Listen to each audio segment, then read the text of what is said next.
जयंत चौधरी लोकसभा चुनाव से पहले अपनी पार्टी का जनाधार जुटाने में लगे हुए हैं ताकि उनकी पार्टी लोकसभा चुनाव 2024 से पहले काफ़ी तैयार हो और 6 से 12 सीटों पर मजबूती के साथ चुनाव लड़ सके। क्योंकि उत्तर प्रदेश में कई सीटें ऐसी हैं जहां पर सपा, बसपा और भाजपा तीनों का ही अच्छा खासा दबदबा है, लेकिन पश्चिमी यूपी में कई ऐसी सीटें हैं जहां पर रालोद का दबदबा है। रालोद पार्टी भले ही अभी नुकसान में गई हो, लेकिन पिछला अगर कुछ समय देखा जाए तो उनके लिए बेहतरीन था। काफ़ी पुरानी पार्टी रही है और अच्छा प्रदर्शन भी रहा है, ऐसा नहीं है। तो जिस तरीके से जयंत चौधरी अपने आप को उभार रहे हैं उसमें सबसे बड़ी मुश्किल उनके लिए मायावती ही बनेंगी।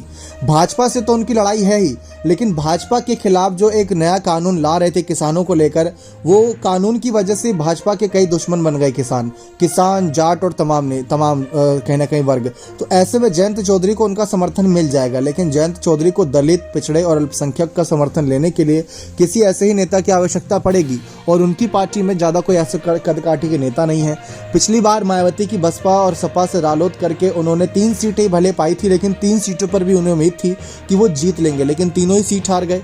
तो इसी वजह से जयंत चौधरी की इस बार रणनीति ये है कि अगर बसपा नहीं साथ आ रही, मायावती साथ नहीं आ रही, तो मायावती के नेताओं को साथ लाने का काम किया जाए। आपको बता दें कि इंडिया अलायंस में कई ऐसी पार्टियां हैं जो इस बात की सिफारिश कर रही हैं कि मायावती की बसपा को किसी भी हाल में विपक्षी गठबंधन में जोड़े, और उसमें से जयंत चौधरी भी एक हैं।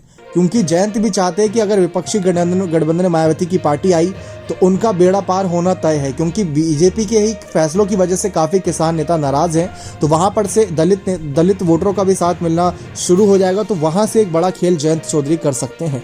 लेकिन उसमें मायावती और साथ ही साथ तमाम और पिछड़े नेताओं की आवश्यकता उन्हें रहेगी। इसकी वजह से ही कई ऐसे नेता हैं जो सिफारिश कर रहे हैं, लेकिन मायावती ने अकेले चुनाव लड़ने का फैसला लेकर पहले ही सभी को बड़ा झटका दे दिया।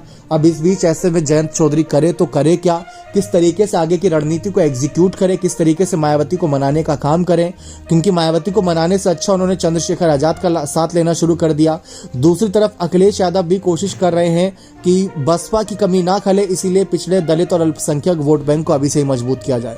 तो इसीलिए कई नेता ऐसे हैं जो बड़े नेताओं का साथ ना मिलने के बाद उनके सांसदों, उनके विधायकों और उनके पुराने नेताओं पर नजरें बनाए और उनको पार्टी से अपनी पार्टी में शामिल कराने का न्योता दे रहे हैं। अभी हाल ही में इमरान मसूद बसपा से बाहर किए गए थे, तो जयंत की कोशिश थी इमरान मसूद को अपने साथ जोड़ा जाए ताकि सहारनपुर में एक बड़ा मजबूत संगठन बन सके, लेकिन उसमें जयंत कामयाब नहीं हुए। तो इसीलिए जयंत चौधरी अब जनता के बीच नजर आ रहे हैं लगातार। बने रहे चैनल के साथ। बहुत बहुत धन्यवाद।